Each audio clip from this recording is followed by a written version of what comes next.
आज जो टॉपिक चल रहा है दैट इज़ रेस्पिरेशन। तो रेस्पिरेशन की जब हम लोग बात करते हैं तो आपको ये मालूम होना चाहिए कि रेस्पिरेशन क्या है ना। रेस्पिरेशन की इक्वेशन लिख देते हैं पहले, ठीक है।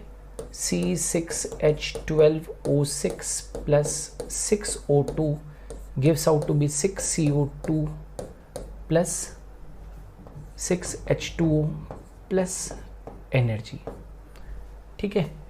ये रेस्पिरेशन की इक्वेशन है। तो इसका मतलब ये हुआ कि यहाँ पर ये ग्लूकोज का क्या हो रहा है, ब्रेक डाउन हो रहा है। तो रेस्पिरेशन जो होता है, रेस्पिरेशन वो कैसा प्रोसेस है? तो रेस्पिरेशन एक कैटाबोलिक प्रोसेस है क्योंकि उसमें भोजन टूट रहा है, कैटाबोलिक प्रोसेस है, राइट। ये एक एक्सोथर्मिक प्रोसेस है क्योंकि ये एनर्जी 686 किलो कैलोरी एनर्जी बाहर निकल रही है, तो एक्सोथर्मिक हुआ। और ये एक ऑक्सीडेटिव प्रोसेस है क्योंकि ऑक्सीडेशन हो रहा है ना। तो एक्सोथर्मिक, कैटाबोलिक, एक्सोथर्मिक और ऑक्सीडेटिव प्रोसेस है, ठीक है। अब रेस्पिरेशन को यदि आप डिटेल के अंदर पढ़ना चाहते हैं तो इस रेस्पिरेशन वाले टॉपिक के अंदर मुझे 4 चीज़ों को पढ़ाना है ना, डिटेल के अंदर। जैसे सबसे पहला ग्लाइकोलाइसिस साइकिल, दूसरा क्रेब्स साइकिल, तीसरा ETS साइकिल, चौथा RQ रेस्पिरेटरी कोशेंट है ना। ये सब चीज़ें आपको डिटेल में आनी चाहिए। तो सबसे पहले रेस्पिरेशन पढ़ें उससे पहले ये ज़रूरी है कि ग्लूकोज जो होता है वो ब्रेक डाउन होकर और क्या बनाता है, पायरुविक एसिड। और ग्लूकोज पायरुविक एसिड में बदलता है ग्लाइकोलाइसिस साइकिल के द्वारा। और glycolysis cycle independent of O2 है, इंडिपेंडेंट ऑफ O2। ये इंडिपेंडेंट है, O2 पे निर्भर नहीं करती है। और ये जो glycolysis cycle, it is a common step in aerobic and anaerobic respiration. मतलब कि एरोबिक या एनएरोबिक, इतना तो समझते ना, वायवीय व अवायवीय श्वसन के अंदर ये कॉमन स्टेप है। अब ये जो पायरुविक एसिड का भविष्य है ये इस बात के ऊपर डिपेंड करता है, इसका फ्यूचर इस बात के ऊपर डिपेंड करता है कि ऑक्सीजन प्रेजेंट है या ऑक्सीजन एब्सेंट है। यदि ऑक्सीजन एब्सेंट होगी तो पायरुविक एसिड का इनकम्प्लीट ऑक्सीडेशन होगा, राइट। एनारोबिक रेस्पिरेशन होगा, ऑक्सीजन एब्सेंट है ना, तो एनारोबिक रेस्पिरेशन होगा, इनकम्प्लीट ऑक्सीडेशन होगा और बन जाएगा C2H5OH plus CO2 plus energy. ये क्या है, इथाइल एल्कोहल। और यदि O2 प्रेजेंट हो गया तो पायरुविक एसिड सबसे पहले बदलेगा एसिटाइल कोएंजाइम A के अंदर। एसिटाइल कोएंजाइम A एंटर करेगा क्रेब्स साइकिल के अंदर। क्रेब्स साइकिल के अंदर कंप्लीट ऑक्सीडेशन होगा, फूड का कंप्लीट ऑक्सीडेशन होगा और 3 चीज़ें बन जाएगी, CO2, H2O प्लस एनर्जी। ये कंप्लीट ऑक्सीडेशन का प्रोडक्ट है, ये इनकम्प्लीट ऑक्सीडेशन का प्रोडक्ट है, ठीक है। लेकिन ग्लाइकोलाइसिस तो क्या है, इंडिपेंडेंट ऑफ O2 होती है। और एरोबिक हो चाहे एनारोबिक रेस्पिरेशन हो, वायवीय हो चाहे अवायवीय हो, ग्लाइकोलाइसिस साइकिल का तो होना तय है ना। तो सबसे पहले हम ग्लाइकोलाइसिस साइकिल के बारे में ही पढ़ेंगे। ग्लाइकोलाइसिस साइकिल, इसके पहले मुख्य बिंदु पढ़ेंगे। ग्लाइकोलाइसिस साइकिल के अंदर क्या होता है, ब्रेकडाउन ऑफ ग्लूकोज होता है, ब्रेकडाउन ऑफ ग्लूकोज इस साइकिल में होता है। इसमें क्या होता है, जो ग्लूकोज होता है जो कि 6 कार्बन कंपाउंड है, उसका एक अणु बदल जाता है पायरुविक एसिड जो कि 3 कार्बन कंपाउंड है उसके 2 अणुओं में बदल जाता है। ये चीज़ पहली बात। दूसरा, ग्लाइकोलाइसिस साइकिल O2 पर निर्भर नहीं करती, O2 पर निर्भर नहीं करती है। ग्लाइकोलाइसिस साइकिल में CO2 का विमोचन भी नहीं होता है। ग्लाइकोलाइसिस साइकिल में CO2 का विमोचन नहीं होता, O2 पर निर्भर नहीं करती है, ग्लूकोज से पायरुविक एसिड बन जाता है। नाउ ग्लाइकोलाइसिस साइकिल को एम्बिडेन मेहरहोफ एंड परनाज पथ कहते हैं। इसको शॉर्ट के अंदर हम EMP पाथवे कह देते हैं। EMP pathway. Glycolysis cycle cytoplasm में चलती है, वायवीय व अवायवीय श्वसन के लिए कॉमन पथ है, क्योंकि चाहे वायवीय श्वसन हो रहा हो या अवायवीय श्वसन हो रहा हो, ग्लाइकोलाइसिस साइकिल को तो होना ही होना है। ठीक है। नेक्स्ट, ग्लाइकोलाइसिस साइकिल 10 स्टेप्स में पूरी होती है।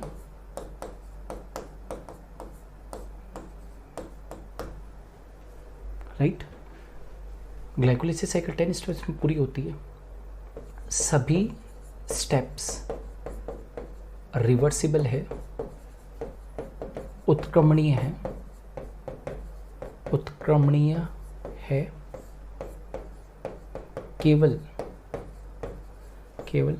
फर्स्ट, थर्ड व 10th स्टेप को छोड़कर। ठीक है।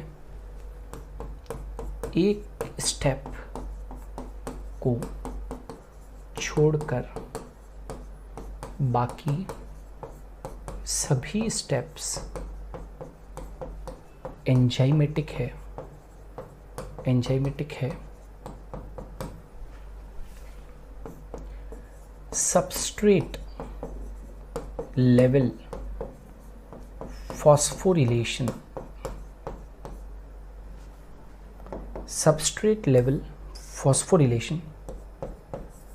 फॉस्फोरिलेशन का मतलब समझते हो ATP का अनुपात। सबस्ट्रेट लेवल फॉस्फोरिलेशन पर 4 ATP निर्मित होते हैं।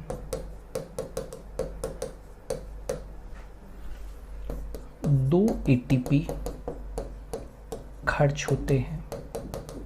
कहाँ होते हैं वो अभी पूरा डिटेल में अपने डायग्राम में पढ़ेंगे। 2 ATP खर्च होते हैं, तो नेट गेन ऑफ ATP 4 तो बने और 2 खर्च हो गए, तो नेट गेन कितना हुआ? 2 ATP।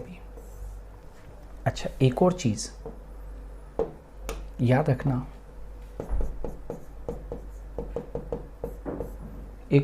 रखो, ऑक्सीडेटिव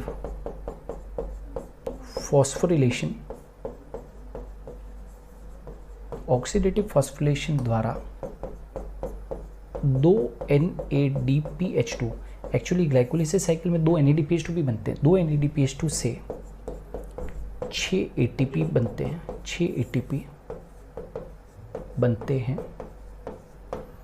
ऑक्सीडेटिव फॉस्फोरिलेशन द्वारा 2 NADPH2 से 6 ATP बनते हैं। इस प्रकार टोटल गेन ऑफ एटीपी कितना हो जाएगा, तो 6 तो ये और 2 ये, total gain of ATP 8 ATP हो जाएगा। लेकिन कंडीशन ये कि ऑक्सीडेटिव फॉस्फोरिलेशन द्वारा 2 NADPH2 से 6 एटीपी बने तब। याद रखें 1 NADPH2 बराबर 1 NADH2 बराबर है ना, ये NADH2 बनता है बेटा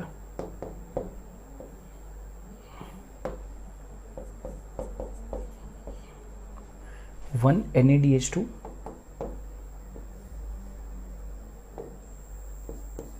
1 NADH2 बराबर 1 NADH2 बराबर 3 ATP। तो 2 NADH2 बराबर 6 ATP। तो ये भी आप लोगों को ध्यान रखना है, ठीक है। तो ग्लाइकोलिसिस साइकिल के अंदर ये जो मैंने बताया आपको, ये स्टेप सभी को याद रखनी है, ठीक है। अब ग्लाइकोलिसिस साइकिल किताबों में आधा अधूरा दे रखा है, आधा अधूरा है ना। मैं जो यहाँ पर बना रहा हूँ 100% पूरी आपको यहाँ पर मैं ग्लाइकोलिसिस साइकिल पढ़ाऊँगा, तो उसको ध्यान से देखें, ठीक है। अच्छा, हालांकि क्योंकि मेरे पास में बोर्ड की विड्थ कम है तो 2 स्टेप में पढ़ूंगा, लेकिन आप जब भी एग्ज़ाम में बनाते हैं तो पूरा बनाएंगे, ठीक है। मुझे तो 2 बार यूज़ करना, क्योंकि मुझे थोड़ा सा बड़ा भी लिखना पड़ेगा आपको समझाने के लिए। तो स्टार्ट करते हैं आज की क्लास में ग्लाइकोलिसिस साइकिल है ना। नाउ सी हियर, सबसे पहली स्टेप यहाँ से चालू कर रहा हूँ। बोर्ड मुझे 2 बार यूज़ करना पड़ेगा, नहीं तो समझ में नहीं आएगा, है ना। ये ग्लूकोज है, ग्लूकोज 6 कार्बन युक्त कंपाउंड है और उसका कितना मॉलिक्यूल है, 1 मॉलिक्यूल है। सबसे पहले ग्लूकोज जो होता है वो कन्वर्ट होता है किसके अंदर, ग्लूकोज कन्वर्ट होगा ग्लूकोज 6 फॉस्फेट में। कैसे हुआ ये पॉसिबल कि ग्लूकोज से ग्लूकोज 6 फॉस्फेट बना, 10 स्टेप्स में। अच्छा, एक चीज़ और याद रखना कि ग्लाइकोलिसिस साइकिल 10 स्टेप्स में पूरी होती है ना, ये भी लिख देता हूँ मैं। ग्लाइकोलाइसिस साइकिल 10 स्टेप्स में पूरी होती है।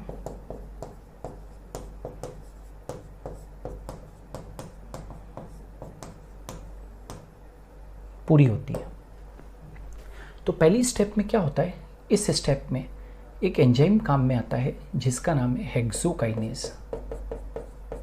यहाँ पर एक एंजाइम काम में आएगा जिसका कि नाम क्या है, हेक्सोकाइनेज।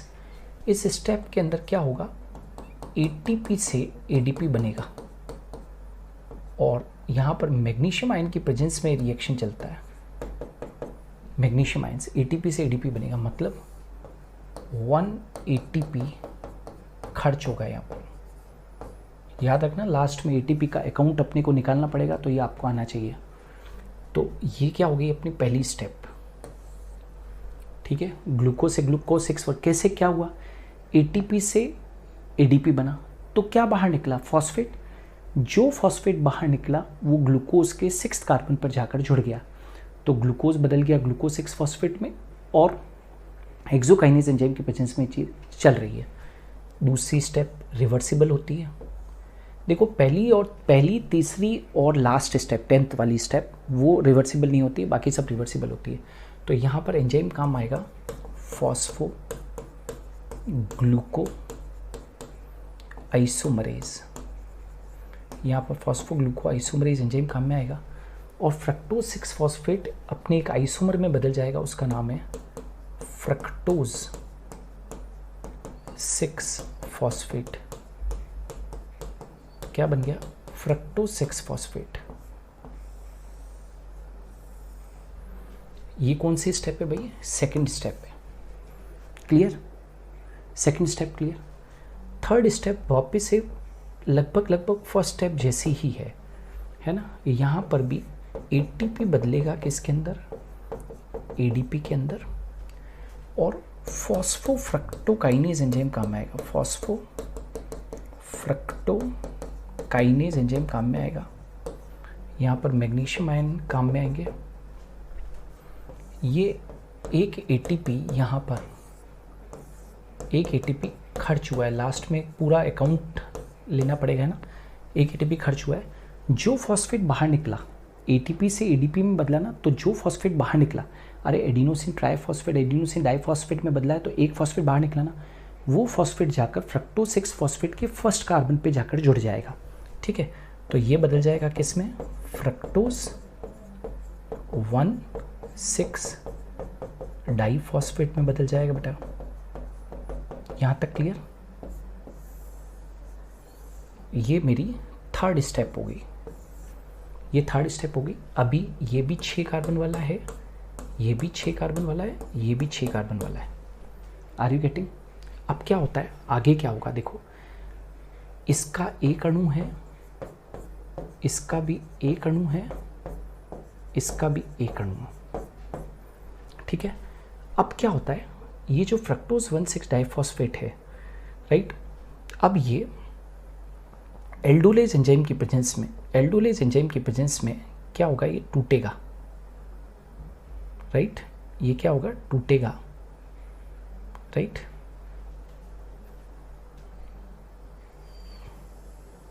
और 2 उत्पाद बनेंगे,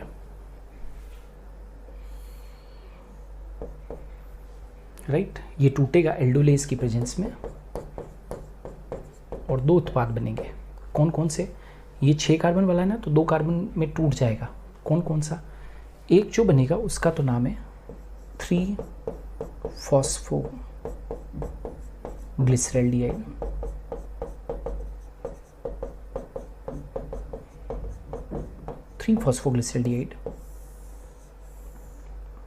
राइट, इसका बना है एक अणु, समझना। अब क्या होता है, यहां पर बनता है डाईहाइड्रोऑक्सी एसीटोन फॉस्फेट।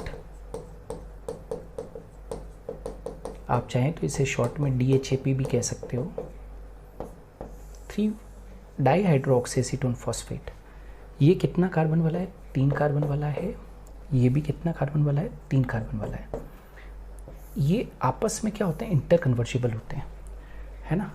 और यहाँ पर जो एंजाइम काम में आता है, फॉस्फो ट्रायोज आइसोमरेज। एक्चुअली क्या होता है, फॉस्फो ट्रायोज आइसोमरेज की प्रेजेंस में ये जो एक मॉलिक्यूल बना है ना, ये इसमें चेंज हो जाता है, ये इसमें चेंज हो जाता है। तो यहाँ पर 1 मॉलिक्यूल हो गया, और तो टोटल कितने हो जाएंगे आगे से, अब इसकी काउंटिंग कितनी होगी, 2 मोल। ये इसमें कन्वर्ट हो गया। ठीक है, अब क्या होता है नेक्स्ट स्टेप के अंदर, देखो ये अपनी कौन सी, ये आप देख रहे हो ना स्टेप, ये 1 2 3 4, राइट, ये 4th स्टेप हो गई अपनी। ठीक है, 1 स्टेप 2 स्टेप 3 स्टेप 4 स्टेप। अब क्या होता है, ये जो 3-फॉस्फोग्लिसरैल्डिहाइड है ना, ये यहाँ पर याद रखना, ये नॉन एंजाइमेटिक स्टेप है बेटा।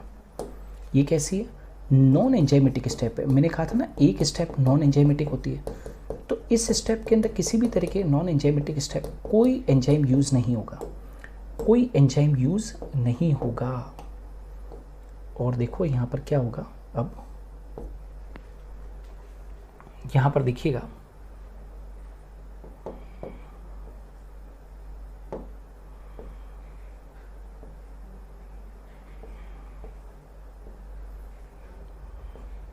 ठीक है, कोई एंजाइम यूज़ नहीं होगा। यहाँ पर H3PO4 यूज़ होगा,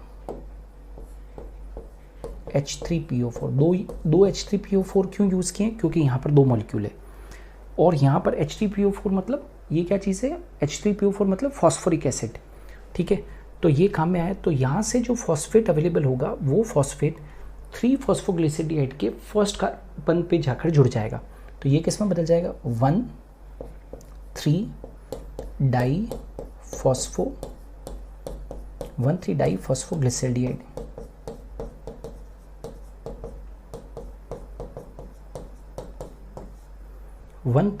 डाईफॉस्फोग्लिसरैल्डिहाइड, समझ में आ रहा है, ये किस में बदल गया, 1,3 डाईफॉस्फोग्लिसरैल्डिहाइड। ये नॉन एंजाइमेटिक स्टेप है। ठीक है, ये कौन सी स्टेप हो गई भाई, 5वीं स्टेप। 3-फॉस्फोग्लिसरैल्डिहाइड पर फॉस्फोरिक एसिड से रिलीज होने वाला एक फॉस्फेट जाकर फर्स्ट कार्बन पे जाकर जुड़ गया, तो ये क्या बन गया 3 फॉस्फोग्लिसरेडिएट। अब मेरे पास में जगह नहीं है, इसलिए बेटा मैं यहाँ पर नेक्स्ट स्लाइड के अंदर 1,3 डाइफॉस्फोग्लिसरेडिएट के आगे की स्टेप पढ़ा रहा हूँ मैं आपको। 1,3 डाइफॉस्फोग्लिसरेडिएट के आगे की स्टेप पढ़ा रहा हूँ, ठीक है। तो यहाँ पर मैंने रिवर्सिबल का साइन डाला, समझ पा रहे हो ना? कंटिन्यूएशन में ले लोगे, ये वाला ले लोगे 1,3 डाइफॉस्फोग्लिसरेडिएट, ठीक है। तो 1,3 डाइफॉस्फोग्लिसरेडिएट में अब क्या होगा 1,3 डाइफॉस्फोग्लिसरेडिएट, तो यहाँ पर एंजाइम जो काम आएगा वो आएगा phospho triose, right, triose phosphate dehydrogenase. यहाँ पर मैंने एंजाइम लिया है triose phosphate dehydrogenase, triose phosphate dehydrogenase, triose phosphate dehydrogenase enzyme काम में आएगा। ध्यान दीजिएगा, ये 5वीं स्टेप है, 1, 2, 3, 4 और 1 5। अब 6ठी स्टेप में 1,3 डाइफॉस्फोग्लिसरेडिएट से क्या बन रहा है, तो ये 6 स्टेप है। तो ट्रायोज फॉस्फेट डिहाइड्रोजिनेज की प्रेजेंस में 2 मॉलिक्यूल्स ऑफ NAD बदल जाएंगे 2 molecules of NADH2। Triose phosphate dehydrogenase मतलब NAD से NADH2 बदला, क्यों? क्योंकि डिहाइड्रोजिनेज एंजाइम के कारण यहाँ से हाइड्रोजन बाहर निकले, तो हाइड्रोजन लिए किसने? NAD ने, NAD बदल गया NADH2 और 1,3 डाइफॉस्फोग्लिसरेडिएट बदल जाएगा 1,3 डाइफॉस्फोग्लिसरिक एसिड में बदल गया बेटा, 1,3 डाइफॉस्फोग्लिसरिक एसिड में बदल गया।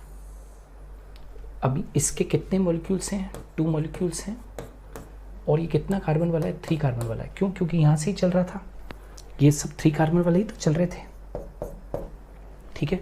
समझ में आया? एक बार फिर से देख लो, यहाँ पर H3PO4 काम में आया, एंजाइमेटिक स्टेप नहीं है।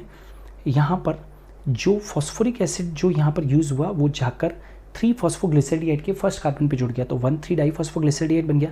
अब 1,3 डाइफॉस्फोग्लिसरेडिएट फॉस्फोट्रायोज आइसोमरेज या ट्रायोज फॉस्फेट डिहाइड्रोजिनेज एंजाइम की प्रेजेंस में क्या करेगा? डिहाइड्रोजिनेशन करेगा, तो NAD से NADH2 बन जाएगा और 1,3 डाइफॉस्फोग्लिसरेडिहाइड बदल जाएगा किसके अंदर? 1,3 डाइफॉस्फोग्लिसरिक एसिड में, ठीक है। ये कौन सी स्टेप हो गई भाई? अपनी 6ठी स्टेप। अब नेक्स्ट स्टेप के अंदर देखो क्या होगा, यहाँ पर अब फॉस्फोग्लिसरिक ट्रांसफॉस्फोरेलेज एंजाइम काम में आएगा, फॉस्फोग्लिसरिक ट्रांसफॉस्फोरेलेज एंजाइम, ट्रांसफॉस्फोरेलेज एंजाइम, है ना। ये 7th स्टेप है। और इस स्टेप में क्या होगा, यहाँ पर 2 ADP से 2 ATP बनेंगे। कैसे बनेंगे वो भी बताता हूँ। 2 ATP निर्मित होंगे। क्यों है ये, कैसे बने? तो एक्चुअली क्या होता है, यहाँ पर ये जो 1,3 डाइफॉस्फोग्लिसरिक एसिड के ऊपर जो फर्स्ट पोजीशन के ऊपर जो फॉस्फेट है,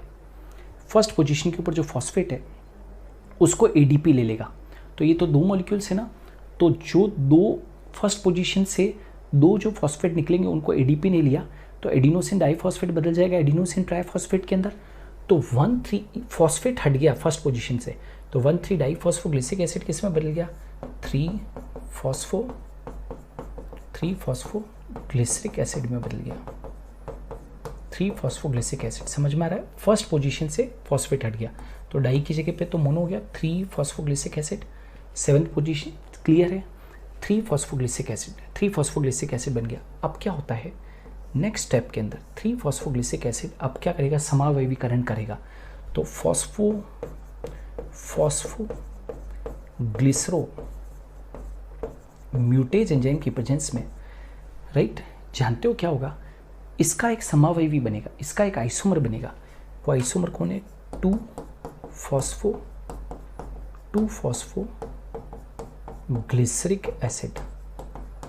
फॉस्फोग्लिसरिक एसिड।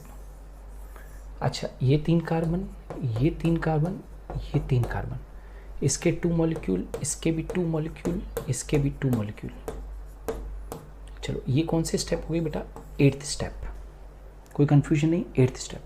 अब 9th स्टेप में क्या होता है, 9th स्टेप भी रिवर्सिबल होती है। 9th स्टेप में क्या होता है कि यहाँ पर इनोलेज एंजाइम काम में आता है और वाटर यहाँ पर इनोलेज की प्रेजेंस में यहाँ पर क्या होगा, what will happen,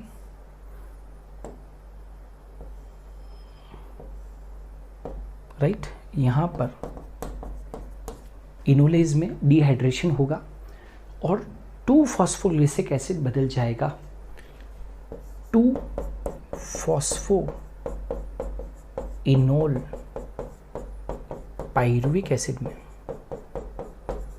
2-फॉस्फोइनोल pyruvic acid में बदल जाएगा।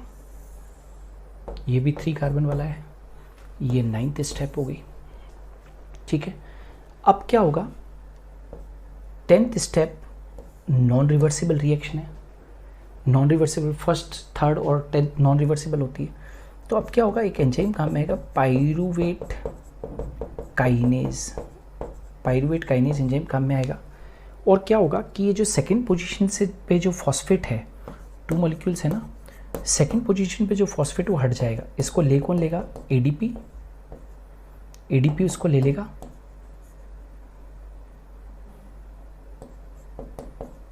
तो एडीपी बदल जाएगा किसके अंदर, एटीपी के अंदर, राइट। तो यहाँ पर भी क्या बने, 2 एटीपी बने। हमने क्या कहा था, 2 एटीपी निर्मित substrate level phosphorylation, oxidative phosphorylation नहीं, सबस्ट्रेट लेवल फॉस्फोरिलेशन से, सबस्ट्रेट स्तर के ऊपर फॉस्फोरिलेशन से 4 एटीपी बने, 2 और 2 4। तो सेकंड पोजीशन से फॉस्फेट हट गया तो बदल गया क्या चीज, पाइरुविक एसिड। ये क्या बन गया, ये पाइरुविक एसिड बन गया। तो बस यही तो उत्पाद बनाना था कि ग्लूकोज के एक मॉलिक्यूल से पाइरुविक एसिड के 2 मॉलिक्यूल्स बन के ग्लूकोज 6 कार्बन वाला था। ये कितना था, बस ये क्या है, final product of glycolysis, final product of glycolysis, ये क्या है, फाइनल प्रोडक्ट ऑफ ग्लाइकोलाइसिस है, ठीक है। अब कितने स्टेप्स हुई टोटल, ये 10th स्टेप, राइट। अब एक चीज़ और जान लो, ये जो है ये कौन सा है, और रॉबिन्सन एस्टर है, इसको रॉबिन्सन एस्टर कहते हैं, किसको, ग्लूकोज 6 फॉस्फेट को। इसको हम लोग बोलते हैं, ये फ्रक्टोज 6 फॉस्फेट को यंग्स एस्टर कहते हैं, है ना, ये सॉरी न्यूबर्ग्स एस्टर, न्यूबर्ग्स एस्टर।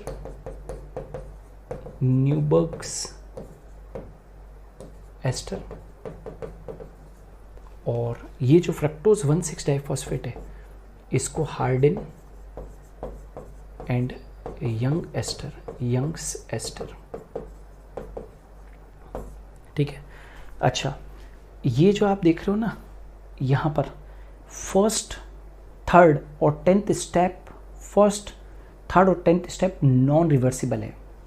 चलो 5वीं step, 5th step non enzymatic है, बाकी सब एंजाइमेटिक है। Are you getting?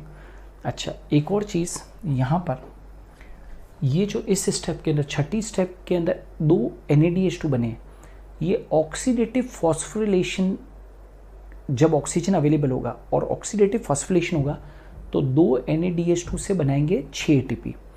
अभी यदि इसको भूल जाओ तो नेट गेन जो ATP का हुआ है ग्लाइकोलाइसिस साइकिल में, 4 तो ये बने हैं और 2 ये खर्च हो गए पहली स्टेप और तीसरी स्टेप के अंदर, तो 4 - 2 ATP।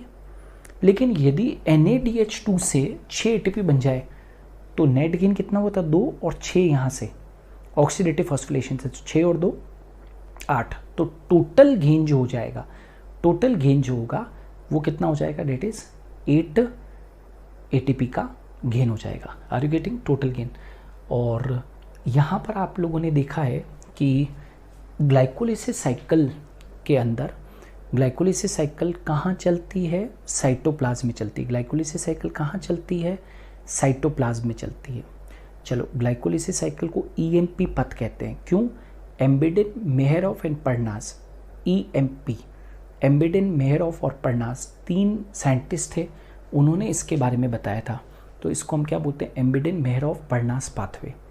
चलो कितने स्टेप्स में ग्लाइकोलिसिस साइकिल कंप्लीट हुई, 10 स्टेप के अंदर। क्लियर है, सारी स्टेप एंजाइमेटिक थी, एक को छोड़कर, 5वीं स्टेप को छोड़कर। ठीक है, चलो ग्लाइकोलिसिस साइकिल इंडिपेंडेंट है O2 की। क्या ग्लाइकोलिसिस साइकिल में मैंने ऑक्सीजन को काम में लिया, क्या नहीं लिया। ठीक है, क्या ग्लाइकोलिसिस साइकिल में CO2 बाहर रिलीज हुई, क्या CO2 रिलीज नहीं हुई। आर यू गेटिंग, मतलब it is independent of O2 और CO2 भी रिलीज नहीं होती है। अच्छा बताओ जल्दी से, टोटल सबस्ट्रेट लेवल फॉस्फोरिलेशन से ATP कितने बने, 4। खर्च कितने हुए, 2। 4 - 2 = 2। नेट गेन कितना हुआ, 2।